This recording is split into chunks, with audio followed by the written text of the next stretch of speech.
નમસ્કાર, અમારી વિશેષ રજૂઆતમાં આપનું સ્વાગત છે. હું છું અક્ષય. ચૂંટણીનો સમય ઘોષિત થઈ ચૂક્યો છે. 23મી એપ્રિલના રોજ ગુજરાતમાં ચૂંટણી થવાની છે. ઠેક ઠેકાને અત્યારે જોતા હશો કે ચર્ચા થઈ રહી છે કે આખરે કોણ જીતશે, કોંગ્રેસ કે ભાજપ, નરેન્દ્ર મોદી કે રાહુલ ગાંધી. અને આ ચર્ચા સોસાયટીઓમાં, શેરીઓમાં, પાનના ગલ્લામાં, ઘરમાં પણ થઈ રહી છે. અલગ અલગ પેઢી પણ દાદા પુત્ર સાથે વાત કરતા હોય છે, પિતા પુત્ર સાથે વાત કરતા હોય છે. તમામ ચર્ચાઓ અત્યારે ચાલી રહી છે કે આખરે ગુજરાતની 26 અને દેશની 543 બેઠકો પર કોનું વર્ચસ્વ જોવા મળશે. અને એ જ આ શોની થીમ છે, 3G પોલિટિક્સ, એટલે કે 3 જનરેશન્સ પોલિટિક્સ. અત્યારે મારી સાથે સ્ટુડિયોમાં ઉપસ્થિત છે રાજકારણની 3 જનરેશન. જી હા, મારી સાથે અત્યારે સ્ટુડિયોમાં છે દિલીપભાઈ સાંગાણી, જે પટેલ અને સાથે હિમાંશુ પટેલ. આપ ત્રણેયનું સ્વાગત છે. આ ત્રણેય નેતાઓની જો ઓળખની વાત કરું છું કે ખૂબ પોપ્યુલર ચહેરા છે, પરંતુ છતાં પણ દિલીપ સાંગાણી એટલે છેલ્લા 45 વર્ષથી ભારતીય જનતા પાર્ટીનો પ્રમુખ ચહેરો, 4 વાર સાંસદ રહી ચૂક્યા છે, સૌથી નાની વયના ધારાસભ્ય, ત્યારબાદ સૌથી નાની વયના મંત્રી પણ રહી ચૂક્યા છે અને અત્યારે સહકારી ક્ષેત્રનું સૌથી મોટું ગુજરાતનું નામ કહી શકાય. તો સાથે જે પટેલની વાત કરવામાં આવે, 30 વર્ષથી તેઓ ભારતીય જનતા પાર્ટી સાથે જોડાયેલા છે અને મીડિયા સાથે લીગલ સેલની જે વાત છે તેમાં તે પ્રમુખ ચહેરો રહ્યા છે. સાથે હિમાંશુભાઈની વાત કરવામાં આવે તો એબીવીપીથી કારકિર્દીની શરૂઆત કરી, ત્યારબાદ અત્યારે બીજેવાયએમમાં ખૂબ જ મહત્વનો હોદ્દો ધરાવે છે અને સાથે પાર્ટી માટે એક યુવા વિચારો રજૂ કરનારો આ ચહેરો છે. આપ ત્રણેયનું સ્વાગત છે. સૌથી પહેલા દિલીપભાઈ, આપને સવાલ પૂછીશ કે 45 વર્ષ કરતા વધુનો આપનો અનુભવ, over the period of time રાજકારણ આપની મુજબ કેટલું બદલાયું છે જ્યારે આપણે શરૂઆત કરી હતી ને જ્યારે અત્યારે 2019ના રાજકારણની વાત કરો?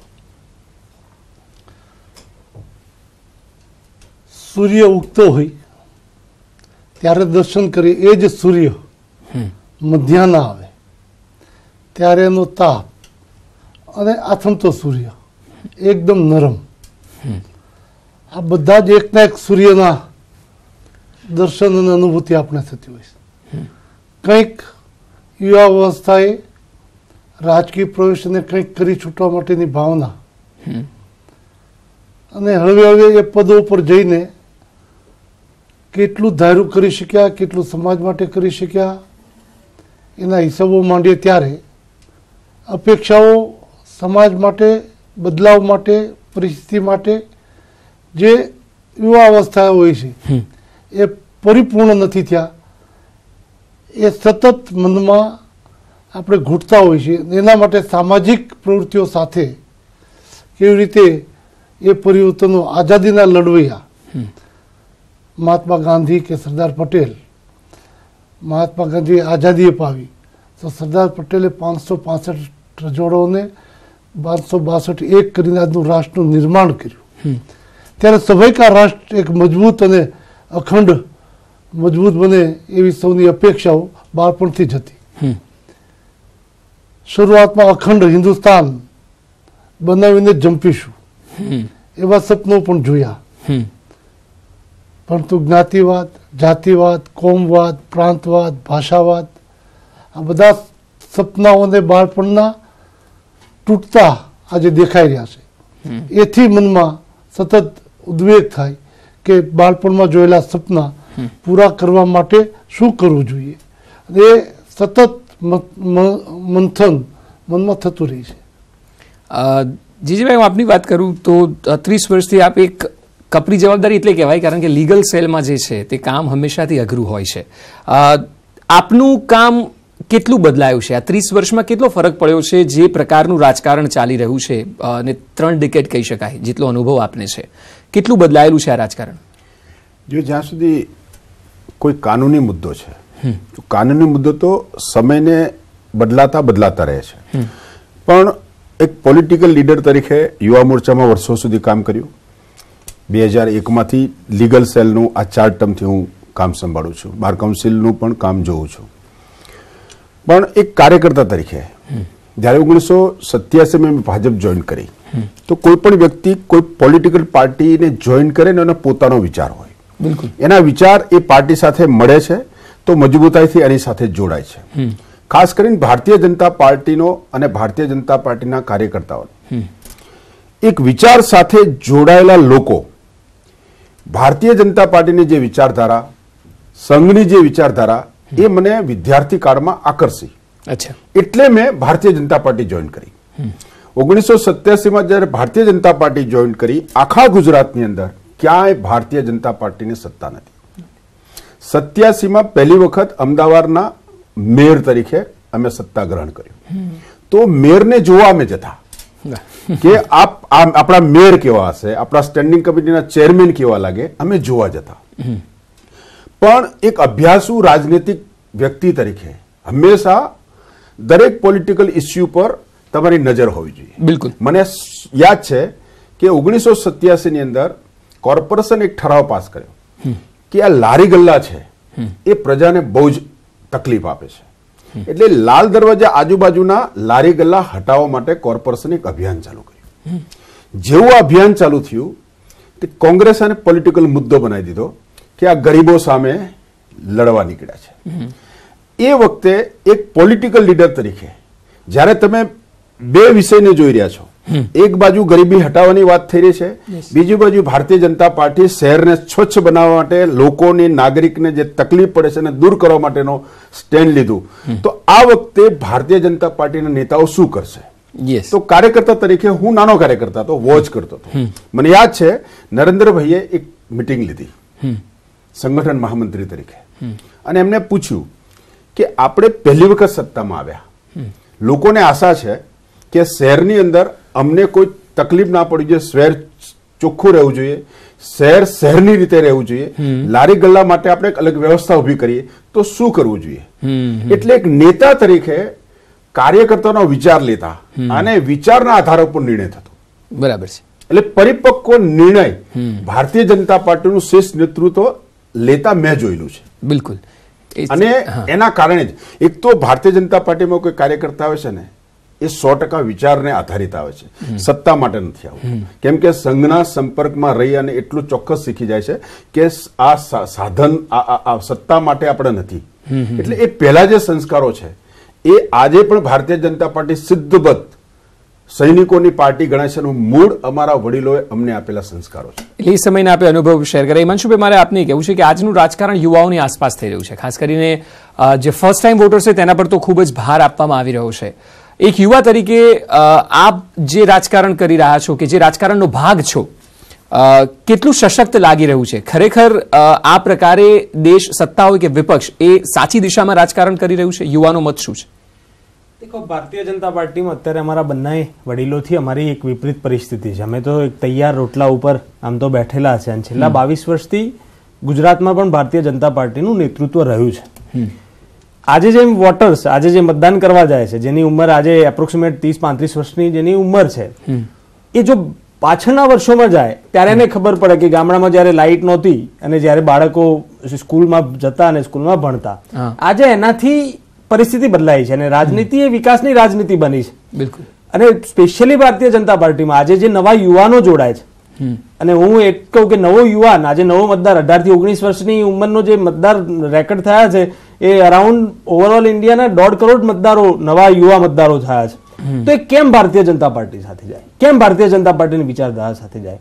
તો એક એવું મજબૂત નેતૃત્વ છેલ્લા કેટલાય સમયથી ભારતીય જનતા પાર્ટીએ ગુજરાતને છેલ્લા 5 વર્ષમાં દેશને આપ્યું છે. એક એવું નેતૃત્વ કે જેની પાછળ કોઈ પોતાનો પરિવારનું નથી જોડાયું, કોઈ જ્ઞાતિનો સિમ્બોલ નથી જોડાયું, એક સામાન્ય પરિવારમાંથી આવનાર વ્યક્તિ જ્યારે આ પાર્ટીની અંદર પ્રધાનમંત્રી બની શકે, એક એવો વ્યક્તિ કે જે અમદાવાદની ગલીઓમાં એ દિવાલો પર કૂચા મારીને જ્યારે લખતા હોય એ રાષ્ટ્રીય અધ્યક્ષ સુધી પહોંચી શકે, આવા સબળ નેતૃત્વ જ્યારે ગુજરાતની અંદરથી મળ્યું હોય, તો હું માનું છું કે ચોક્કસપણે આવનારા દિવસોમાં ભારતીય જનતા પાર્ટીમાં જોડાણ નેતૃત્વને એક નવી દિશા ચિંતનારું આજે નેતૃત્વ. એ જે યુવાઓની વાત થઈ રહી છે, દિલીપભાઈ, મારે આપને પૂછવું છે કે આપે આપની જનરેશનમાં ખૂબ મહેનત કરી, કારણ કે અથાગ પરિશ્રમથી એક લેવલ પર પહોંચે. આજનો જે યુવા છે, જે રાજકારણમાં જોડાય છે, તેને ખૂબ ઝડપી બધું જોઈએ છે, કારણ કે એ હાઈટેક પણ છે, ડિજિટલ છે, અને સંઘર્ષવાળી વાત એનામાં નથી. તો આપને નથી લાગતું કે પક્ષ ચાહે કોઈ પણ હોય, પરંતુ આજનો યુવા એ ઝડપી મેળવવાની લાલચવાળો યુવા હોય છે, ન કે ખરેખર ગ્રાઉન્ડ પર જઈને મહેનત કરવા વાળો? આપને શું લાગે છે? આજનું વાતાવરણ કંઈક એવું બન્યું છે અને એની જવાબદારી કોઈ સ્વીકારે નહીં, એટલે સૌ એવા છે એમ કહીને મૂકે. સમાજે આ જવાબદારી સ્વીકારવી જોઈએ. અમારા સમયમાં એક સંઘના સ્વયંસેવક તરીકે શાખામાં જતા હોઈએ, ત્યારના ગુણથી મેળવીને વિદ્યાર્થી પરિષદના કાર્યકર્તા તરીકે કામ, અને દેશમાં જ્યારે કટોકટી આવી 75માં, ઇન્દિરા ગાંધી વડાપ્રધાન હતા અને ઇલાહાબાદ હાઈકોર્ટે ચુકાદો આપ્યો ગેરકાયદેસર ચૂંટણી, અને સત્તા ઉપર ટકી રહેવા માટે એને બંધારણ સ્થગિત કર્યું. એ બંધારણ સ્થગિત કર્યા પછી સત્તા ઉપર હજારો લોકોને, લાખો લોકોને, આગેવાનોને જેલના સળિયા પાછળ ધકેલા. એ સમયે અમે જે વિદ્યાર્થી પરિષદના કાર્યકર્તા સંઘર્ષ કરતા હતા સત્તા સામે, કે વ્યક્તિને લાભ મળે એટલા માટે નહીં, દૂધ નીચે તાપ કરવામાં આવે, અડધી તપેલી આખી છલકાઈ જાય, પણ તાપ જ્યારે ઠરી જાય ત્યારે અડધું હોય એટલું ન રહે. જે જૂનો ઇતિહાસ છે, કોઈ પણના નામનો લઈ લો, એ ઇતિહાસ સસ્તા અને રસ્તા અપનાવવાનો પ્રયાસ કરે છે, એનું લાંબુ જાહેર જીવન હોતું નથી. તો આ જ પ્રકારે આ ત્રણેય જનરેશનની જે વાતો છે તે આગળ પણ કરીશું. પહેલા એક સમય એવો હતો કે એક સમયની અત્યારે પણ છે, પરંતુ અહીંયા અત્યારે થોડો આક્ષેપ અલગ થઈ રહ્યો છે. હું આપણે જો ઓવરઓલ વાત કરું કે પહેલા એવું થતું કે કાયદો એ સર્વોપરી અને કોઈ પણ નેતા હોય કે કોઈ પણ ગુનો કર્યો હોય તો તે દંડાતો. હાલ એવો આક્ષેપ થાય છે કે અને ખાસ ભાજપ માટે એવો આક્ષેપ થાય છે કે કોઈ પણ ગુના કર્યા હોય, ભારતીય જનતા પાર્ટી સાથે જોડાય તો પછી એ પાક સાફ થઈ જાય છે. તો પછી આ કાયદાથી ઉપર પાર્ટીવાળી વાત ક્યારથી આવવા લાગી? આ પોલિટિકલ ઇસ્યુ ઉપરની ચર્ચા છે. હા, તમે આમ ઇતિહાસના ભૂતકાળમાં જાઓ તો આ દેશની સંસદ એટલે કે પ્રધાનમંત્રી તરીકે કોઈ વ્યક્તિ બેઠા હોય, એને હટાવવા હોય તો કેટલા મોટા મુદ્દા હોવા જોઈએ. એટલે દેશની પ્રજાને લગતા કોઈ મુદ્દાને આધારિત પ્રધાનમંત્રીને હટાવી શકો. આ જ દેશની અંદર 2 કોન્સ્ટેબલે અમારી વોચ રાખી આ મુદ્દા પર પ્રધાનમંત્રીને આપેલા ટેકા પણ પાછા ખેંચાયા છે. બીજું તમને કહું કે જયપ્રકાશ નારાયણજીએ જે લડત ઉપાડી આખા દેશમાં ક્રાંતિની, એ ક્રાંતિના કન્વીનર કોણ હતા? લાલુ પ્રસાદ યાદવ હતા, કે ભ્રષ્ટાચાર સામે લડવા નીકળેલા. બિલકુલ. એટલે કોંગ્રેસની વિચારધારા સામે લડવા નીકળેલા. એક સમય એવો આવ્યો કે કોંગ્રેસની વિચારધારા સાથે અમને બેસવું પડ્યું. એટલે પોલિટિકલ ઇસ્યુ અને પોલિટિકલ પાર્ટીના નેતાના 3D જે તમારો વિચાર છે એ બહુ સારો વિચાર છે. કેમ કે કોઈ પણ પાર્ટીનું ઘડતર એ સ્તર ઉપર થવું જોઈએ. બિલકુલ. અને સ્તરના આધાર ઉપર થાય તો એક કાર્યકર્તા ઘડાય. આજે હું 30 વર્ષથી પાર્ટીમાં કામ કરું છું. મને એવા સંસ્કારો છે કે મારે વિધાનસભા લડવી હોય તો હું માંગી ના શકું. કેમ કે મને એટલી અંદર શ્રદ્ધા ભરી દીધી છે કે એ પાર્ટી જોવે છે તને ક્યારે લડાવવાનો છે. કોંગ્રેસમાં કે બીજી પાર્ટી, પોલિટિકલ પાર્ટીમાં આવું નથી હોતું. હું દિલીપભાઈ જ મારા સાક્ષી છે કે અહીંયા એ 100% વોચ રખાય છે. જો કોઈ પણ નેતૃત્વ લેવું હોય, હું તો કોઈ પણ કાર્યકર્તાને કહું છું અને હું પોલિટિકલ પાર્ટીને પણ વિનંતી કરું છું કે તમે જેને પબ્લિકના નેતા તરીકે પોલિટિકલ પાર્ટીમાં વજન આપી રહ્યા છો તો એનું વ્યક્તિત્વ પણ જોવું જોઈએ. એક તો ધૈર્ય હોવું જોઈએ, પ્રજા પ્રત્યે સંવેદનશીલ હોવું જોઈએ, કોઈ પણ ઇસ્યુને પોલિટિકલ રીતે નહીં પણ પ્રજાની રીતે જોનાર હોવો જોઈએ, શાંત સ્વભાવ હોવો જોઈએ. આક્રમકતા તો ઘણા સ્ટેજ ઉપરની છે પણ પોલિટિકલની પ્રજાના સેવાના સંદર્ભની અંદર આક્રમકતા એ પ્રજાના સેવાના વિરુદ્ધમાં પણ જતી હોય છે. ના, એટલે અત્યારનું જે રાજકારણ છે, આપે જે શરૂઆતની વાત કરી એ બરાબર છે, પરંતુ હાલ એવા આક્ષેપ હંમેશાથી થઈ રહ્યા છે છેલ્લા 4.5 વર્ષમાં ખાસ, કે કાયદો એ કાયદાની ઉપર કોઈ એક પક્ષ છે અને એ પક્ષ આપનો પક્ષ છે તેવો આરોપ થઈ રહ્યો છે. કે જેમ કે પરસોત્તમ સાબરિયાની વાત કરીએ, જ્યારે કે જે આરોપ લાગ્યા તેમના ઉપર પક્ષ પલટો કર્યો, હવે કોઈ બધા આરોપ પાક સાફ થઈ ગયા, એવું અનેક લોકો કહેતા થયા છે. તો આ પણ કાયદાથી ઉપર જવાની વાત નથી, જે બદલાવની વાત છે તેમાં? મને લાગે છે કે હું ઇન્ટરવ્યુ કરું. હા, બિલકુલ. કે આજે આપને લાગે છે એવું નહીં, સત્તાનો દુરુપયોગ મતલબ આ થાય એ હંમેશા સત્તાધારી પક્ષની સામે થતા હોય છે. આજે ભારતીય જનતા પાર્ટી સત્તા ઉપર છે એટલે ભારતીય જનતા પાર્ટી સામે આક્ષેપો થાય કે આ પક્ષ પલટો કર્યો. પક્ષ પલટાનો કાયદો મૂળભૂત લાવવાનો વિચાર ક્યાંથી આવ્યો? કારણ કે પૈસા દઈને લોકસભામાં અનેક સાંસદોને ભૂતકાળમાં કોંગ્રેસે જે રીતે પાલિકાથી માંડીને પક્ષ પલટાઓ કરાવ્યા, એમાંથી આખા દેશમાં એક હવા બની કે આ તો ખોટું થઈ રહ્યું છે અને પક્ષ પલટાનો કાયદો આવ્યો. એટલું જ નહીં, ભૂતકાળમાં વલ્લભભાઈ પટેલ, પોપટરાવ સોરઠિયા, શિલાના હત્યાકાંડ, માનગઢ હત્યાકાંડ, આ બધા જ બનાવો જે બન્યા તો એના આરોપીઓને કોંગ્રેસ મંત્રીમંડળમાં સાચવે છે આવા આક્ષેપો જે થયા, કારણ કે સત્તા ઉપર હતા. એટલે સત્તાના દુરુપયોગના આક્ષેપો હંમેશા સત્તાધારી પાર્ટી ઉપર થતા. આજે ભારતીય જનતા પાર્ટી સત્તા ઉપર છે એટલે આક્ષેપો થાય. આથી પણ બહેતર ભૂતકાળમાં કામો થયા, લાંબો સમય થઈ ગયો. ના, ધારો કે એક વાત કરું કે આ તો સામાન્ય વાત છે ને, બાબરી ધ્વંસ પછી અમારી 4 સરકારો પાડી દીધેલી. એટલે સત્તાનો ઉપયોગ તો કોંગ્રેસે જે કર્યો છે અમે તો કલ્પિત ના શકીએ. હું દિલીપભાઈ પાસે આવું છું, પરંતુ હિમાંશુભાઈ મારે એ સવાલ પૂછવો છે આપને કે જ્યાં સુધી યુવાઓની, કારણ કે આપ અત્યારની લેટેસ્ટ જનરેશન છો, ભારતીય જનતા પાર્ટીમાં પણ જે પ્રકારે આપણે પેઢીઓની વાત કરીએ, થર્ડ જનરેશનની વાત છે, સોશિયલ મીડિયા ની વાત જ માને છે આજનો યુવા, કારણ કે આ પેઢીઓ તો અભ્યાસ પણ કરતી હતી, આ પેઢીઓ તો ગ્રાઉન્ડ રિયાલિટી જાણતી હતી, પરંતુ શું એ નુકસાન નથી બદલાયેલા રાજકારણનું કે આજકાલ આ ફેસબુક, વોટ્સએપ પર જે જોવો છો એના બેઝ પર રાજનીતિ કરો છો, પક્ષ કોઈ પણ હોય? દેખો, બંને પાસા છે આની અંદર. જ્યારે સોશિયલ મીડિયાનો એ પોઝિટિવ રીતે જો ઉપયોગ કરતો હોય છે તો હું માનું છું કે ડાયરેક્ટલી ગામડાનો બેઠેલો યુવાન પણ સીધો કેન્દ્ર સાથે કનેક્ટ થતો હોય છે. અને હું બહુ ગર્વ સાથે કહી કે અત્યારની ભારતીય જનતા પાર્ટીની સરકાર 19 વિભાગો એવા છે જે ટ્વિટર હેન્ડલ ઉપર જવાબો આપે છે. એટલે કેટલીક વાર સોશિયલ મીડિયા પણ એટલું પોઝિટિવલી એનો તમે ઉપયોગ કરી શકો છો. એટલે કેટલીય યોજનાઓ આજે તમે એક મુદ્રા યોજનાથી લઈને એવા નાના નાના એક્ઝામ્પલ પ્રમાણિકતાથી એના સાથે દેખો નેગેટિવિટી. હા, હું એ વાત ચોક્કસ કહી કે જો નકારાત્મકતાને એ ખોટી રીતે ફેક ન્યૂઝને કે આ નકારાત્મકને જો એ સ્વીકારી લેશે, એ સમજ્યા જાણ્યા વગર જો એ વાતને ફોરવર્ડ કરતો હશે તો એ ચોક્કસપણે અત્યારની યુવા પેઢીને નુકસાન કરવાનો જ છે. પણ એને સમજવું પડશે, એને જોવું પડશે કે આ જે કોઈ પણ પાર્ટી હોય પણ એ જયારે વાત મૂકે છે ત્યારે એનું કેટલું તથ્ય છે, એની અંદર શું છે, એ સમજીને જયારે એ મેસેજને બીજા સુધી કન્વે કરશે તો હું માનું છું કે એ માસ લેવલ પર સોસાયટીને ફાયદો થઈ શકશે. આજે તમે ઓનલાઈન એપ્લિકેશન, ઓનલાઈન ફોર્મ ભરવા માટેનું યુવાનો માટેનું ગુજરાત સરકારે છેલ્લા કેટલાય સમયથી શરૂ કર્યું, પણ તમે જુઓ એનાથી ઘણી બધી ટ્રાન્સપરન્સી આવી છે. એ ઓનલાઈન સબમિશન કરતો હતો. આજે તમે કેટલા યુવાનો મળ્યો તો એમ કે હા મેં તો ક્યાંય 1 રૂપિયો ખર્ચો નથી પણ મને નોકરી મળી છે. એ ઓનલાઈન સબમિશન કર્યું, મેરિટ લિસ્ટ એના ઓનલાઈન મળ્યા. એટલે આવી કેટલીય બાબતો એવી છે કે જે એનાથી પોઝિટિવિટીનો ઉપયોગ કરશે તો લઈ શકે. પણ હું ચોક્કસ કહીશ કે જો નકારાત્મકતા એ ફેલાવશે એટલે પાસા બંને છે જે આપ કહી રહ્યા છો કે આપ પર નિર્ભર કરે છે કે આપ પોતાના ઉપર શું માંગો છો. મારે માટે એને કરવા પડે. હવે અત્યારનું જે રાજકારણ છે દિલીપભાઈ, કે જે પક્ષપલટા જોવા મળે છે ખાસ કરીને ચૂંટણી પહેલા, અને ગુજરાતની જ વાત કરવામાં આવે તો ગુજરાતમાં છેલ્લા 22 વર્ષથી વધારે સમય થઈ ગયો આપના પક્ષની સરકારને.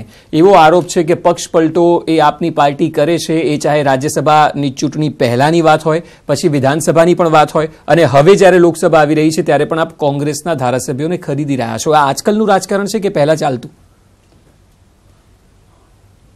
પહેલાનું રાજકારણ વર્ષોથી આ ચાલતું આવ્યું છે, પણ આજના રાજકારણમાં ફેર એ છે કે પક્ષપલટા અંગેનો બંધારણીય સુધારો અને કાનૂની સુધારો. એટલે પહેલા એક સત્તાનું જૂથ આખી સત્તા પલટો કરી દેતો, ત્યારે હવે પક્ષપલટો આપણે કહીએ છીએ એટલું જ, કારણ કે મૂળભૂત ચૂંટાયા હોય ત્યાંથી રાજીનામું જો ન આપે તો એનું સભ્યપદ રદ થાય છે. એટલે પક્ષપલટો પોતાના પક્ષમાં કે જે કામ કરતા એનો વિશ્વાસ ન રહે, મૂળભૂત સભ્યપદમાંથી રાજીનામું આપીને લોકો સમક્ષ જવું પડે છે, અને લોકો એને ફરી વખત ચૂંટે કે કેમ એનો નિર્ણય, એની સત્તા પલટા માટે સીધી અસરો નથી થતી. માનો કે આજે 10 ધારાસભ્યો સત્તાધારી પક્ષમાંથી સામે જતા રહે તો સત્તા પલટો. એટલે આપ સરકારી ક્ષેત્ર સાથે જ્યારે સંકળાયેલા છો, એક ટર્મ યુઝ કરવામાં આવે છે કે ખરીદ વેચાણ સંઘ. આ જે પાર્ટીઓ અત્યારે કરી રહી છે, શું પહેલા એવું થતું હતું કે ખરીદવામાં? પહેલા તો આવા કિસ્સાઓમાં કેશ પૈસાઓ લોકસભામાં રજૂ થયા છે. અત્યારે આક્ષેપ સ્વાભાવિક છે, જાહેર જીવનમાં પડેલા ઉપર પૈસાનો આક્ષેપ કરવો એ સહજતાથી થઈ ગયું છે. એટલે સહજતાથી ચૂંટણીઓમાં પણ આક્ષેપો આ બધા થવાના.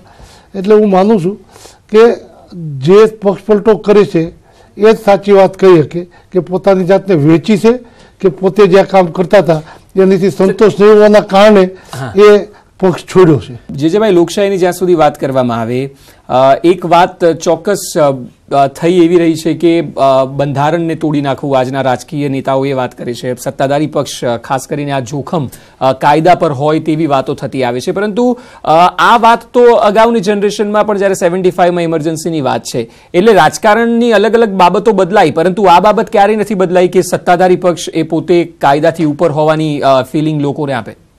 જ્યારથી હું સમજણો થયો હા. કે 10-15 વર્ષનો હતો ને ગાય વાસડાનું નિશાન જોયેલું અને આપણે રાજકારણમાં ખબર ના પડે તો એવું ખ્યાલ આવે કે મોરારજી દેસાઈની સરકાર તોડી નાખી, મોરારજી દેસાઈ સાહેબ હવે આટલું પ્રજા માટે સારું, એટલે આવું જે અત્યારની આપણે ડિસ્કશન આ મંચ ઉપર કરીએ છીએ એ તો આજથી 40 વર્ષ પહેલા પણ આપણે નાના હતા ત્યારે સાંભળતા હતા કે ભાઈ આવું રાજકારણમાં સત્તાધારી પક્ષ જે પણ છે એ કોઈ પણ નિર્ણય કરે તો એના પર નાના મોટા આક્ષેપો થતા હોય છે.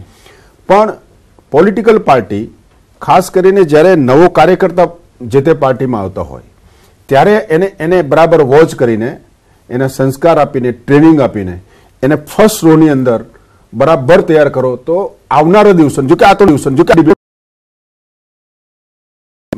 જે જઈ રહ્યા છો એમાં કઈ રીતે બહાર નીકળવું.